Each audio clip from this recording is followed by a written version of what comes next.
নমস্কার বন্ধুরা, অর্চনার চ্যানেলে আপনাদের স্বাগত। আজকে আমি আপনাদের সামনে 4টি রান্না ব্যাক টু ব্যাক নিয়ে চলে এসেছি। এই 4টি রান্না হলো ঝিঙে আলু ও ট্যাংরা মাছের পাতলা ঝোল, ভেন্ডি আলু ও ট্যাংরা মাছের কারি, সর্ষে বেগুনের টক ও ওল ও সন্ত কাঁকড়ার কারি। প্রথমে আমি দেখাবো ঝিঙে আলু ও ট্যাংরা মাছের পাতলা ঝোল। প্রথমে ট্যাংরা মাছগুলোকে ভালো করে কেটে ধুয়ে পরিষ্কার করে নিয়ে নুন হলুদ মাখিয়ে নিয়েছিলাম, নিয়ে তেলের মধ্যে ভেজে তুলে নিলাম। ট্যাংরা মাছ প্রচুর ফাটে তেলের মধ্যে, তাই আমি ট্যাংরা মাছটাকে আগে নুন হলুদ ও একটু সরষে তেল দিয়ে মাখিয়ে 10 মিনিট ঢেকে রেখে দিয়েছিলাম। তারপরে আমি তেলের মধ্যে ছেড়েছি। অন্যদিকে ঝিঙে ও আলুটাকে কেটে ধুয়ে নিয়েছি। আলু আর ঝিঙেটা কেটে ধুয়ে নিয়েছিলাম আর জলও ঝরিয়ে নিয়েছি। অন্যদিকে আমি ওভেনের মধ্যে কড়াটা বসিয়ে দেবো। কড়াটা গরম হয়ে গেলে কিছুটা আমি সরষের তেল দিলাম। সরষের তেলটা গরম হয়ে গেলে আমি কিছুটা পাঁচফোড়ন দিলাম। পাঁচফোড়নটা ভাজা ভাজা হয়ে গেলে ঝিঙে ও আলুটা দিয়ে আমি ভাজতে থাকলাম। সবজিটা মিনিট 10 মতো ভালো করে ভেজে নেওয়ার পরে যখন ঝিঙেগুলো থেকে হালকা হালকা জল ছাড়তে শুরু করে দেবে, তখন আমি কিছুটা হলুদ গুঁড়ো দিলাম, দিয়ে নাড়তে থাকলাম।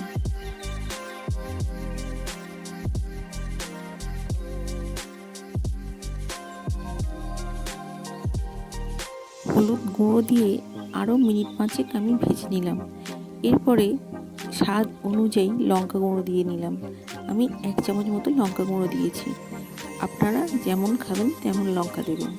আপনারা কাঁচা লঙ্কাও ব্যবহার করতে পারেন গুঁড়ো লঙ্কার বদলে।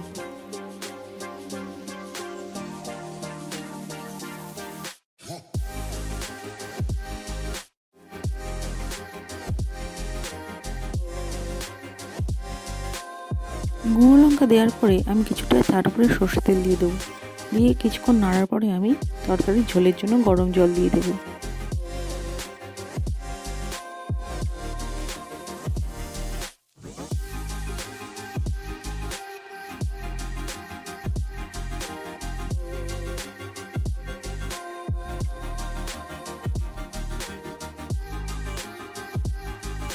নুনটা আমি পরেই ব্যবহার করেছি, কারণ নুন দিলে ঝিঙে থেকে জল কেটে যাবে, তাতে ভালো করে সবজিটা ভাজা যেত না। তাই নুনটা আমি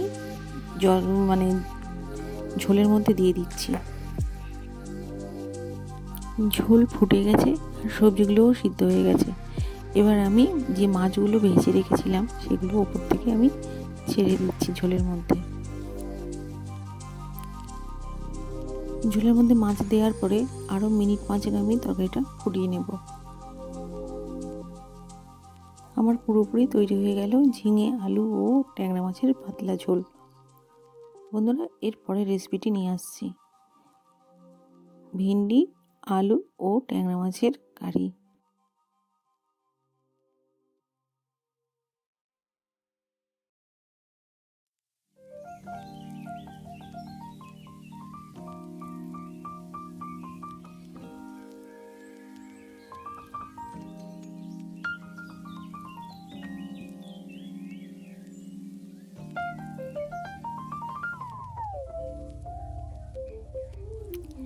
পাঁচশো গ্রাম মতো ভেন্ডি আমি কেটে ধুয়ে আগে তেলের মধ্যে ভেজে নিয়েছি। আলুও লম্বা লম্বা করে ভেজে তুলে নিয়েছি। আলুটা ঠিক ভাজা আলু যেমন কাটে তার থেকে একটু বড় সাইজের কেটে আমি অল্প তেলের মধ্যে ভেজে নিচ্ছি। এরপরে আমি কিছুটা ট্যাংরা মাছও ভেজে নেব।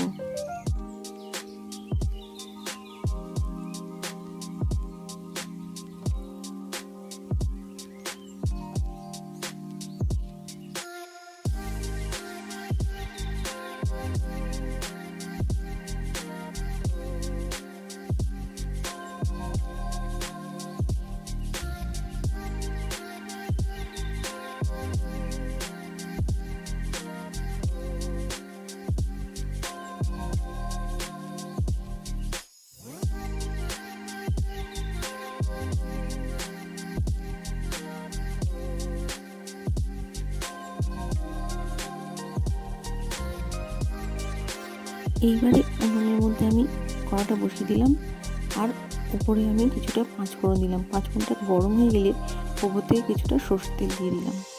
এরপর তেলের মধ্যে 5 ফোড়নটা আর একটু ভেজে নেব। 5 ফোড়নটা ভাজা ভাজা হয়ে গেলে আমি ওপর থেকে হাফ বাটির মতো জল দিয়ে দিচ্ছি। জলটা ফুটে উঠলে এর মধ্যে আমি হাফ চামচের থেকে একটু বেশি হলুদ গুঁড়ো দিলাম, লঙ্কা গুঁড়ো দিলাম 1 চামচ মতো ও স্বাদ অনুযায়ী দিয়ে আমি ঝোলটা একটু ফুটিয়ে নেব।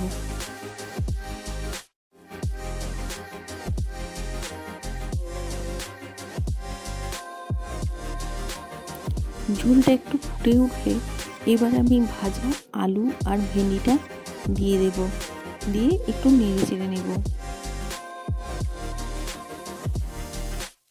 সবজি সহ যখন ঝোলটা বেশ ভালো মতো ফুটে উঠবে ও সবজিগুলো সিদ্ধ হয়ে যাবে তখন ভাজা মাছগুলো আমি উপর থেকে দিয়ে দেব। এরপরে আরও মিনিট 5 ফুটিয়ে নেব। এবারে আমার তৈরি হয়ে গেল ভেন্ডি, আলু ও ট্যাংরা মাছের কারি।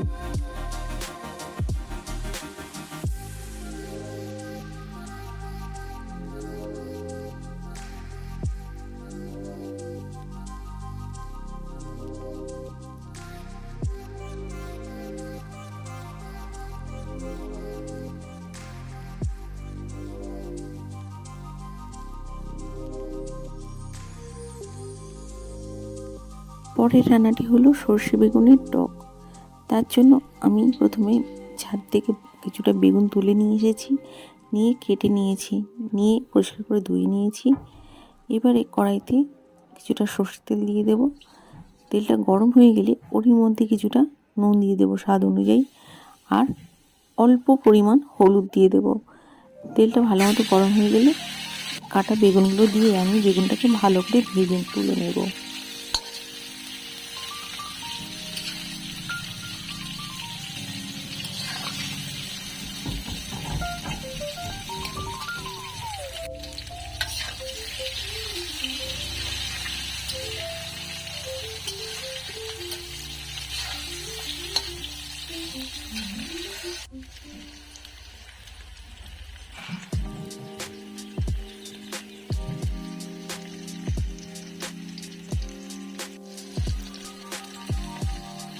বেগুনটা আমার ভালো মতো ভাজা হয়ে গেছে। আমি একটি বাটিতে কিছুটা তেঁতুল গুলে নিচ্ছি। তেঁতুলটা গুলে নিয়ে তেঁতুলের ছিপেগুলো আমি ফেলে দিয়েছি আর তেঁতুলের কাঠটা আমি নিয়ে নিয়েছি। এইবারে একটি কড়াইতে 5 ফোড়ন ও 4-5টা শুকনো লঙ্কা দিলাম, দিয়ে একটু ভেজে নিয়ে তার উপরে সরষের তেল দিয়ে দিলাম, দিয়ে আরও একটু ভালো করে ভেজে নিলাম। 5 ফোড়ন ও শুকনো লঙ্কা বেশ ভাজা ভাজা হয়ে গেলে এবারে আমি বেশ কিছুটা জল দিয়ে দিচ্ছি এই 5 ফোড়ন ও লঙ্কার মধ্যে।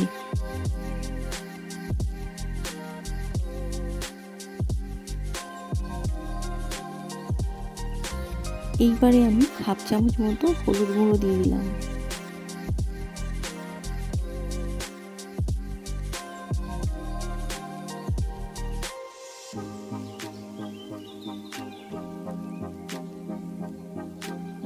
ঝোলটা একটু আমি ফুটতে দেব। ঝোলটা ফুটে গেলে আমি যে তেঁতুলের কাঠটা তৈরি করে রেখেছিলাম এবার তেঁতুলের কাঠটা আমি এই ঝোলের মধ্যে দিয়ে দিচ্ছি। আমি আরও একটি বাটিতে সর্ষে বেটে 1 চিমটো মতো নুন ও সর্ষে তেল দিয়ে ঢাকা দিয়ে রেখে দিয়েছি। এদিকে টক আর ঝোল ফুটে উঠলে আমি স্বাদ মতো নুন দিলাম। আমার যেহেতু সর্ষেতে নুন দেওয়া আছে, বেগুনেও নুন দেওয়া আছে, তাই আমি অল্প পরিমাণ নুন দিচ্ছি।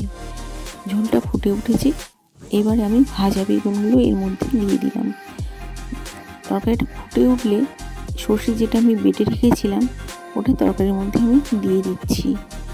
সর্ষে দেওয়ার পরে আমি বেশিক্ষণ ফোটাবো না, কারণ সর্ষে ফোটালে তেতো হয়ে যায়। আমি মিনিট খানেক মতো ফুটিয়ে নামিয়ে নেব তরকারিটা। তাহলেই আমার তৈরি হয়ে যাবে বেগুনের সর্ষে টক বা সর্ষে বেগুনের টক।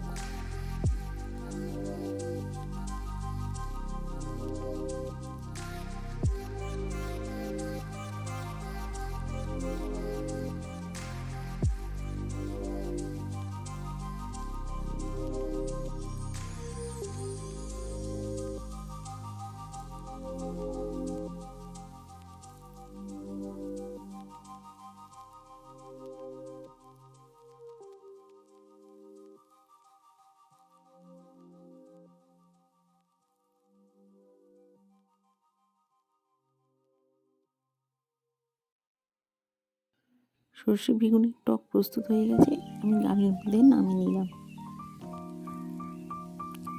আমার এই সর্ষে বেগুনের টক আপনাদের কেমন লাগলো জানাবেন কিন্তু বন্ধুরা কমেন্টসে।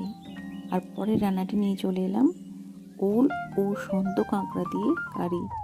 প্রথমে সন্ত কাঁকড়াগুলো বাজার থেকে আনা হয়েছে, এরপরে কাঁকড়ার দাঁড়গুলো আগেই কেটে নেওয়া হয়েছে, নিয়ে ধুয়ে নিয়ে এসেছিলাম। এরপরে মা কাঁকড়াগুলোকে ভেঙে ছাড়িয়ে নিচ্ছে, নিয়ে কেটে নেবে। যারা এই কাঁকড়া কাটতে জানেন না একটু দেখে নেবেন, দেখে নিলেই কেটে নিতে পারবেন বাড়িতে।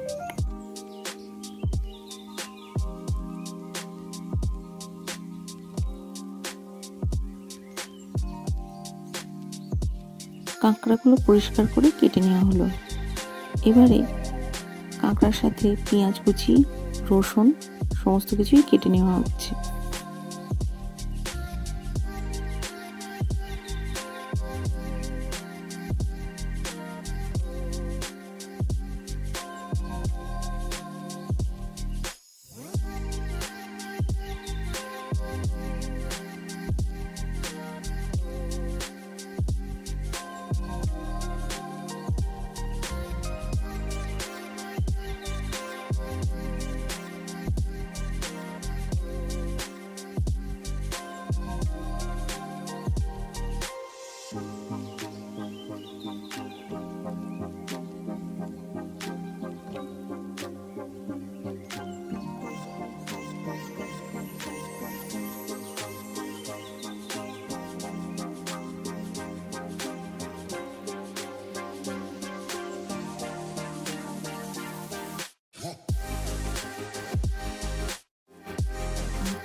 কাঁকড়া, রসুন, পেঁয়াজ সব কাটা হয়ে গেছে। অন্যদিকে ওলগুলো টুকরো টুকরো করে আলুর মতো কেটে নিয়ে একটু হলুদ ও নুন দিয়ে ভাপে নিলাম।